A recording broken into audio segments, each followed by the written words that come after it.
I met Kobe when we were both the same age, 19. He did sister. Yeah. And I remember just looking at him. He was so tall, and he had just started playing for the Lakers, and I didn't know what to expect. Because you think, this athlete, he came just out of high school, now he's this big shot. But I'll never forget his humility. I'll never forget his kindness. And even then, his work ethic. He was on Sister. He was so nervous, and he had like 1 or 2 lines, but I remember I was like, dang, he's so focused. And my heart just goes out to all the families who have lost, their loved ones in this. But the Antebelli family lost a mother and a father. Yeah. And as a parent, when your children fly, I'm sure she has that, anxiety or that like gut-wrenching feeling when your loved one is flying. Yeah. And you think about that. And then you have to get that call. She lost 2 people. She has to grieve her husband and her daughter. That it just breaks my heart, and it shows me life is fragile. Yes. Life is short, and I know we say that, but we have to really work hard to stay in the present moment. This is all we got. This moment right here and now that is promised. Yeah. We don't know what's going to happen to us when we leave. Yeah. The only day promised is yesterday. Yes, exactly. So tell your loved ones you love them. Yeah. And hold tight. Yeah, that was. I think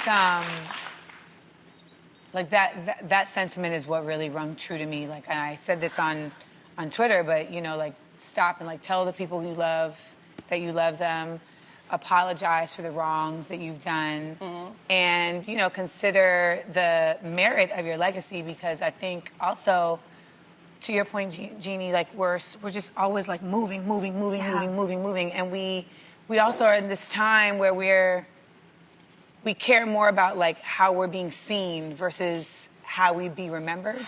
Oh, yeah.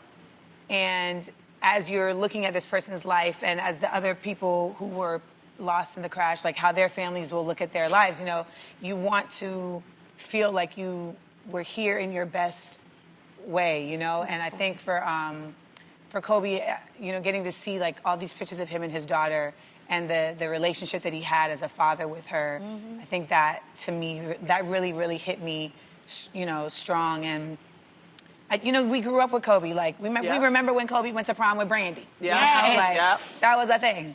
And so I think especially for those in our generation, it's been very just like jarring to see that this isn't someone that, died from illness or, it was like such just it was a shock.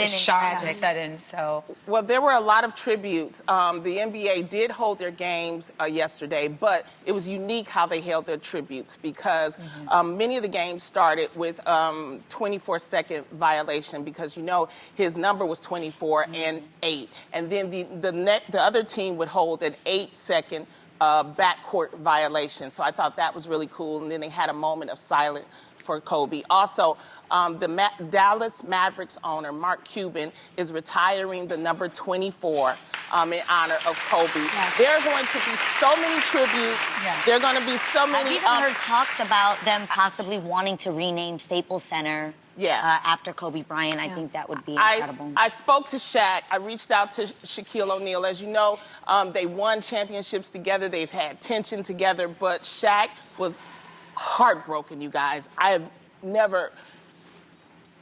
Heartbroken. So, we'll get through this. And, the girls are saying, love your people. Everybody turn to somebody right now and say, I love you. Because that's what's important. We never know. Tomorrow is not promised, and I think that was the wake-up call with this. I think when I woke up in the morning and I woke up and I saw how cloudy, I said, wow, it's an ugly day. Yeah. Blooming peace. Oh, my goodness. It was like, and I could feel that heaviness. So I think this is a wake-up call for all of us. Things that's going on in our country, that don't matter. Yeah. That don't matter. At the end of the day, our life matters and loving each other matters. And good to each other. This is what it is. So